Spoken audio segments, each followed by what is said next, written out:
नमस्कार साथियों, मैं संदीप दलाल आप सभी का एक बार फिर से स्वागत करता हूं आपके अपने यूट्यूब चैनल किसान हेल्प में। दोस्तों, आज की वीडियो में बात करने वाला हूं। मैंने एक पिछली वीडियो बनाई थी कि आलू की फसल में ज़्यादा सरसों की बुआई करने से इसका आगे जाकर फसल के ऊपर क्या प्रभाव पड़ेगा, उसके बारे में मैं आपको जानकारी देने वाला हूँ। उसका क्या प्रभाव आलू की फसल पर पड़ा वो भी दिखाने वाला हूँ। दोस्तों, पूरी जानकारी के लिए कृपया वीडियो को लास्ट तक जरूर देखें और जो किसान भाई चैनल पर नए हैं कृपया चैनल को सब्सक्राइब कर ले तथा साथ में घंटी के निशान को जरूर दबाएं ताकि आगे आने वाली हर एक वीडियो का नोटिफिकेशन सबसे पहले आपको मिल सके। और वीडियो को किसान हित के लिए ज़्यादा से ज़्यादा शेयर जरूर करें ताकि और किसान भाइयों को भी इस जानकारी का लाभ मिल सके। तो चलिए वीडियो को शुरू करते हैं। दोस्तों, उत्तर भारत की मैं बात कर रहा हूँ। उत्तर भारत में जो है आलू बुआई का जो समय है अक्टूबर महीने में ज़्यादातर किसान भाई अपनी आलू की फसल को बुआई कर देते हैं। लेकिन कुछ किसान भाई आलू की फसल के साथ साथ सरसों की रोपाई भी कर देते हैं। सरसों की रोपाई करने का आलू की फसल के साथ एक ही मेन उद्देश्य होता है किसानों का कि जब दिसंबर और जनवरी में ज़्यादा पाला पड़े, ज़्यादा सर्दी पड़ेगी, उससे हमारी आलू की फसल पर जो सरसों जो है हमारी आलू की फसल को पाले से बचाएगी। लेकिन इसका सही मात्रा में सरसों के बीज को आलू की फसल में न लगाना, उसका अधिक मात्रा में लगाना और उसका आगे जाकर हमारी आलू की फसल में क्या असर पड़ता है, तो उसका आगे जाकर आलू की फसल के ऊपर बहुत बुरा प्रभाव पड़ता है। तो वो क्या प्रभाव पड़ता है और कैसे पड़ता है उस पर भी बात करते हैं। दोस्तों, आलू की फसल में जब सरसों की बुआई होती है और बुआई गहरी हो जाती है, यानी कि बीज की अधिक मात्रा में बुआई कर देते हैं कुछ किसान भाई, तो उसका क्या होता है कि जब हमारी आलू की फसल बड़ी होती है तो उसके साथ साथ सरसों भी बड़ी होती है। और सरसों के जो पौधे होते हैं वे बड़े होने के बाद आलू के जो पौधे होते हैं हाइट में कमी होते हैं और सरसों के जो पौधे होते हैं हाइट में ज़्यादा होते हैं। तो ज़्यादा बुआई होने के कारण वे हमारी आलू की फसल को पूरा कवर कर लेते हैं, यानी कि ढक लेते हैं पूरा आलू की फसल को। और उसके कारण क्या है, जब दिसंबर और जनवरी में ज़्यादा सर्दी पड़ती है तो उस समय पर मौसम कभी कभी खुलता है तो पूरे दिन ज़्यादातर कोहरा छाया रहता है। सूरज भी जब निकलता है तो कम समय के लिए निकलता है और उस समय पर जो सूर्य का जो प्रकाश जो है हमारे आलू के पौधे को मिल नहीं पाता। किसान भाइयों, कोई भी जो पौधा होता है वह सूर्य के प्रकाश से प्रकाश संश्लेषण के द्वारा अपने भोजन को तैयार करता है। तो उससे क्या है, सरसों ज़्यादा होने के कारण वो ढक लेता है पूरे आलू की फसल को, पूरा ढक लेता है, सरसों का पौधा जो है पूरा कवर कर लेता है। तो उससे सूर्य का प्रकाश जो है हमारी आलू की फसल तक पहुंच नहीं पाता। उससे क्या है कि हमारी आलू की फसल कुछ समय बाद पीली पड़नी शुरू हो जाती है। इसके दो मुख्य कारण हैं। जो फसल इस समय पर जो फसल में जो नुकसान होता है उसके दो मुख्य कारण हैं। एक तो हमारा सूर्य का जो प्रकाश होता है आलू के पौधे तक, पूरा आलू के पौधे को हमारे को मिल नहीं पाता, क्योंकि सूर्य के प्रकाश की भी पौधों को बहुत ज़रूरत होती है। वो तो सरसों ने चारों तरफ से ढक ही लिया, एक कारण तो ये हो गया।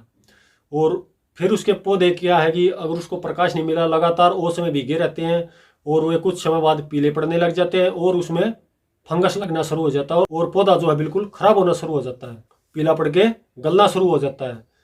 एक तो इसका मेन कारण ये है। दूसरा ये है, जो सरसों की जो जड़ें होती हैं वो आलू से कठोर होती है और जमीन में गहरी होती हैं और इस कारण से जो पोषक तत्व आलू जमीन से लेता है या हम उसको अपनी फसल को एक्स्ट्रा कुछ पोषक तत्व देते हैं तो आलू से ज़्यादा पहले ही सरसों जो है ग्रहण कर लेती है, तो उसको पूरे पोषक तत्व मिल नहीं पाते। एक ये कारण भी है आलू की फसल का कमज़ोर होने का या फिर उस समय पर ज़्यादा सरसों की बुआई होने से बर्बाद होने का।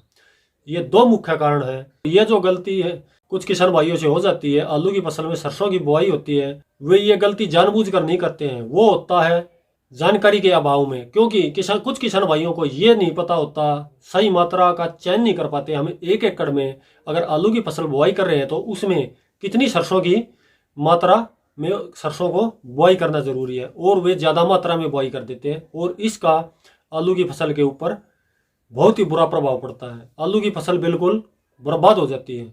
और कुछ किसान भाई ये भी सोच रहे होंगे जब मौसम खुल जाता है तो हम अपनी आलू की फसल को अब तैयार कर सकते हैं ज़्यादा सरसों में भी, क्योंकि उस समय पर जो टाइम होता है वो निकल चुका होता है। अगर आप अपने आलू को जो फंगीसाइड का भी उपचार करोगे तो सरसों इतनी गहरी हो जाती है तो आप फंगीसाइड का भी सही से उपचार नहीं कर पाओगे।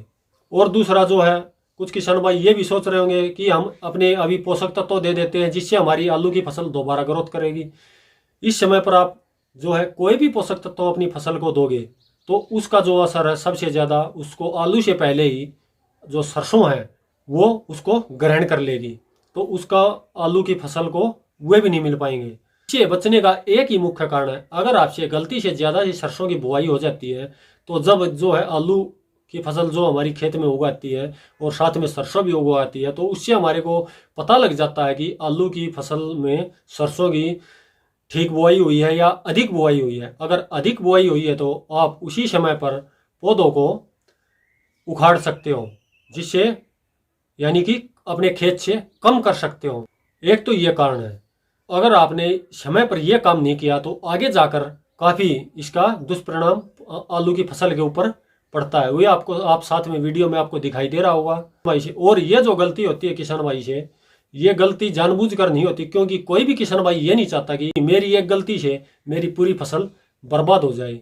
यहाँ पे जो किसान भाई सोचते तो पॉजिटिव हैं, लेकिन पूरी जानकारी के अभाव में उसका रिजल्ट जो है विपरीत जाता है। जैसे ज़्यादा सरसों की बुआई, अगर आप सरसों की बुआई करते हो आलू की फसल में, ये एक अच्छा तरीका है आलू की फसल को सर्दी से बचाने के लिए, लेकिन ये एक सीमित मात्रा में ही आप बीज की बुआई करें। ज़्यादा मात्रा में होने से इसका आपको रिजल्ट अपनी फसल के ऊपर विपरीत पड़ेगा। तो इस बात का हर किसान भाई को ध्यान रखना है, जब भी कोई भी फसल आप अपने खेत में लगाते हो तो बीज को एक सीमित मात्रा में ही आपको प्रयोग करना है, न तो अधिक मात्रा में प्रयोग करना है और न ही कम मात्रा में प्रयोग करना है। अगर किसान भाइयों, ये थी आज आलू की फसल में ज़्यादा सरसों बुआई होने के कारण जो आलू की फसल पर आगे जाकर जो प्रभाव पड़ता है उसके बारे में जानकारी। अगर जानकारी अच्छी लगी हो तो वीडियो को लाइक, शेयर और चैनल को सब्सक्राइब जरूर करें। तो मिलते हैं अगले वीडियो में। धन्यवाद।